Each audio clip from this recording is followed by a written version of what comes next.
Just philosophically to lay things out. Cycling in the city today is kind of where running or jogging was 20 years ago. If you saw people running down the street 25 years ago in Toronto down Bay Street, you would think they're running away from the police. Today, you don't look twice to see someone running against the traffic down Bay Street, up Yonge Street, across traffic. We accept it. Yet cycling hasn't gone through that process because our cities have been built on the premise that automobiles have ruled the roads, and our whole culture and our whole philosophy of building cities has been primarily around roads. People look to Europe and they say, well, why can't we be more like Europe? Why can't we have the same kind of cycling philosophy that they have? And part of the reason is that cities in Europe were built for pedestrians. And so it's a much easier concept to try build that in. And that's why you see London, Madrid, Paris, Copenhagen, cities that I visited, and you've seen that cycling is a natural part of not just recreation, it's a way of getting from point A to point B. And that's the second challenge that we have probably in the city right now.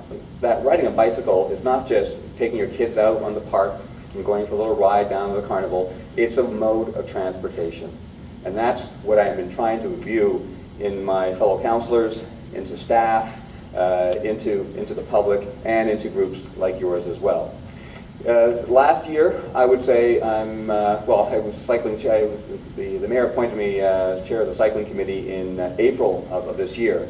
So it's been almost just 7 months. And I think 7 months, anybody who's been following the news, we've turned the way that we deal with the bike plan in the city pretty well on its head. And just by the virtue of the 1,400 emails that I received when we reconstituted the cycling committee, there was obviously a lot of concern and that we were just taking a dictatorial approach, but the bottom line was it was not working. The way that we were implementing cycling in the city was not working. The way that we were putting in bike lanes or trying to put in bike lanes was not working. And that has taken me, for example, just the way that we put in bike lanes right now. The average bike lane, the single bike lane would used to have about 20 or 30 different reports. It would go to community council. Someone community council would veto it. It would go to this council. Someone would veto it there. Another report would come through, and the thing would never get done. If it was winter, it would go the following year. Anybody who's been following the process so far, we've changed all that.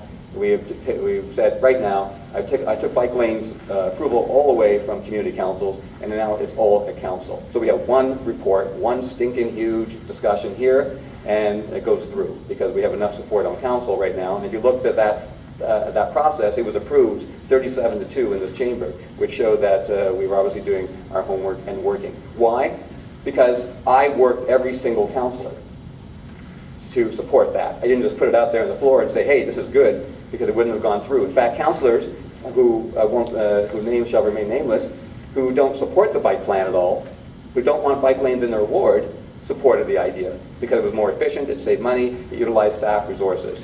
So, and you're wondering, well, why would they support it? Because I don't need those councillors right now to put bike lanes in their ward. We have enough on our plate right now to divide the 500-kilometer bike lane network into kind of what I call, I have a map somewhere that says I have paths of least resistance, or rather councillors who want bike paths without reservation, councillors who want bike paths with reservation, and councillors who don't want them at all. So the third category of councillors, I don't need right now. I can deal with them in 2 years. Because of peer pressure, advocacy groups, strategic advocacy, community mobilization is going to create pressure on those people. Because every voter is an advocate. Every voter has an issue. And if you can create a solid issue around cycling, and I'm not talking about burning effigies on someone's lawn or by lying down the street in a bikini in front of a councillor's house, that doesn't work. All it does, it gets you a nice photograph in a newspaper, and it makes people think that cycling is further back in the dark ages and just all it does is reinforce the perception out there. So I don't go into specifics today because I think you're going to cover all those in the agenda. But I will be speaking, I think, to many of you on April 21st, just to give you an outline of what is going on. But there are tremendous things that are happening this year. The 51K is going to go in. We have reorganized the whole staff in the cycling division. We have taken basically the whole management structure out of transportation, made it separate.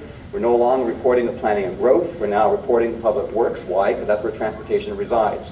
I've taken the budget out of transportation and given cycling its own budget. I sit on budget committee, so obviously I'm a strong supporter of what money goes into cycling. But the truth is, when Dave talks about we need more money for cycling, we haven't spent the money on cycling in the last 3 years. So how can you ask more money that you haven't even spent?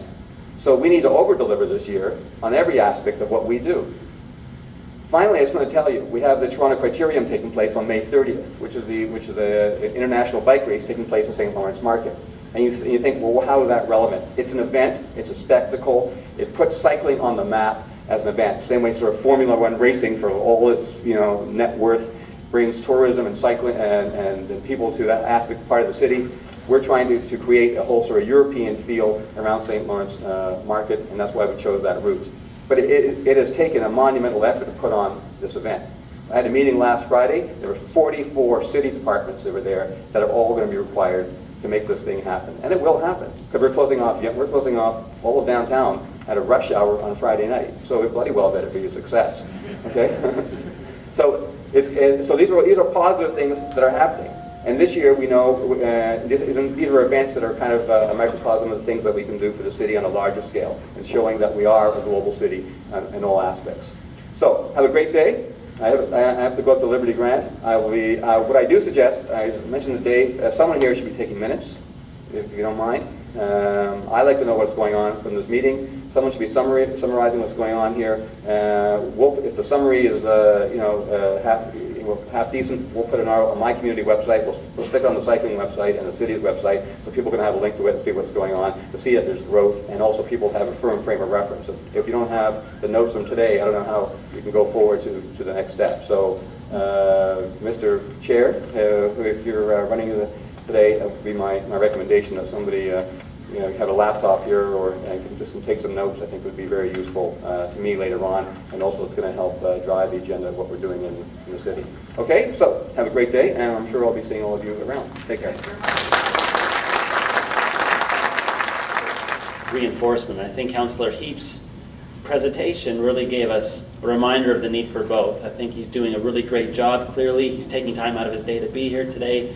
He's committing to 50 kilometers of new lanes, and he's restructured the approval process. But when someone raised the question of separated designated lanes, he gave a totally typical political brush off to an initiative that's totally doable and needed, and in the bike plan. So, but if we just got mad at that, we would be tuned out. So my hand was up to do a question at the end, which we didn't have time for, but I was going to say thank you very much for your informative presentation. It's great to see a Scarborough councillor taking such a great lead on this, and we're looking forward to seeing those 50 kilometers. But I'm also puzzled about your response, because if Montreal can do it, we can do it. There's lots of room on Richmond and Adelaide, and every single suburban arterial that has 30 feet of grass on either side. The only thing that's stopping us from putting in separated designated bike lanes is political will, and he needs to be called on that, but only in the same breath as saying thank you for the great work you're doing. And that's really the role of the ward captain, to be that liaison who can get the cyclists in the area, to have that helpful, effective message to work towards those goals. So there's a space behind here called the Members Lounge, and I propose that we kind of move up there. Lucy can be kind of the facilitator of the Scarborough. If you just put your hand up.